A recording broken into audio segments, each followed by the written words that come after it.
আজ থেকে প্রায় 10 বছর আগের ভিডিও এটা। আসসালামু আলাইকুম, কেমন আছেন সবাই? আশা করি সবাই ভালো আছেন। এখন যে লোকেশনটিতে আমরা আছি সেটা হচ্ছে বর্তমানে যে টোবাইলে নাসির গ্রুপ ফ্যাক্টরি হয়েছে, ঠিক সেই ফ্যাক্টরির মাঝখানে। এই ভিডিওটা হচ্ছে ঠিক 2014 সালে নাসির গ্রুপ যখন মাটি ফেলে ভরাট করার আগে ঠিকই এরকম কাশফুল হয়ে চারদিকে একদম পুরোটা ফ্লাপ হয়েছিল। আমি আর আমার চাচাতো ভাই ইমরান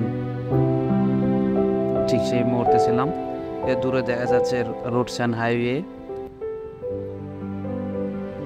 আজ থেকে প্রায় 10 বছর আগের ভিডিও এটা। এত পরিমাণ কাশফুল ছিল যে টাঙ্গাইল জেলার বিভিন্ন স্থান থেকে মানুষ এই জায়গায় ঘুরতে আসতো, ছবি তুলতে আসতো এবং ভিডিও করতে আসতো। কালের বিবর্তনে এখন এই জায়গায় নাসির গ্রুপ অফ ফ্যাক্টরি হয়ে চেনার কোনো উপায় নেই আর কি। সবাই ভালো থাকবেন, আল্লাহ হাফেজ।